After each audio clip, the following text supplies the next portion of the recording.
ये है talks news network और आप देख रहे हैं पॉलिटॉक्स, राजनीति का कच्चा चिट्ठा। कहते हैं डूबते हुए को तिनके का सहारा भी काफी है, लेकिन महाराष्ट्र में होने वाले विधानसभा चुनाव में तो इससे भी कहीं बढ़कर होने जा रहा है। यहाँ दो डूबती नावों को एक दूसरे का सहारा मिला है, वो भी उनके खिलाफ जो उससे 4 गुना बड़ा है। राह कतई आसान नहीं है, लेकिन नामुमकिन भी नहीं है। इन होल वाली नावों में सेंध लगाने के लिए शिवसेना भी है, जिससे भी पार पाना सरल नहीं होगा।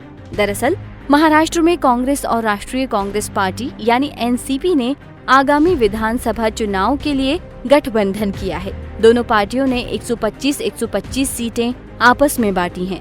शेष 38 सीटें सहयोगी पार्टियों के लिए छोड़ी गई हैं, जिन पर वे अपने उम्मीदवार उतारेंगी। इस भागीदारी को एनसीपी चीफ शरद पवार और कांग्रेस की अंतरिम राष्ट्रीय अध्यक्ष सोनिया गांधी ने स्वीकृति दे दी है। हालांकि अन्य सहयोगी पार्टियों का निर्णय फिलहाल अधरझूल में है। बता दें, महाराष्ट्र में विधानसभा की कुल 288 सीटें हैं, जिन पर 21 अक्टूबर को चुनाव होने हैं। चुनाव नतीजे 24 अक्टूबर को घोषित होंगे। अब इन दोनों पार्टियों के साथ जो अहम दिक्कत है वो ये है कि महाराष्ट्र में कांग्रेस और एनसीपी क्रमशः तीसरे और चौथे नंबर की पार्टी रह गई हैं। पिछले चुनाव में भारतीय जनता पार्टी सबसे बड़ी पार्टी बनकर उभरी है। 2014 के विधानसभा चुनाव में भाजपा को 122 सीटों पर जीत हासिल हुई थी। वहीं शिवसेना ने 62, कांग्रेस ने 42 और एनसीपी ने 41 सीटों पर कब्जा जमाया।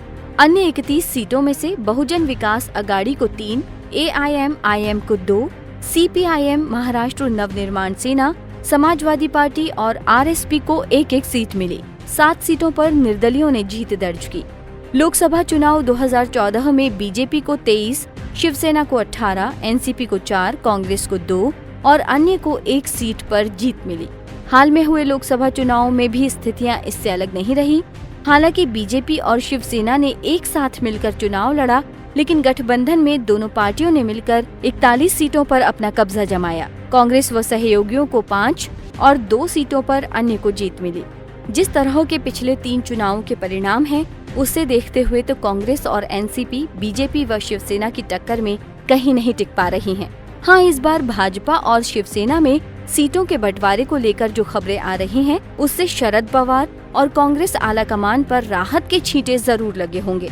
अगर बीजेपी शिवसेना का गठबंधन टूटता है तो इसका थोड़ा फायदा कांग्रेस एनसीपी को जरूर होगा।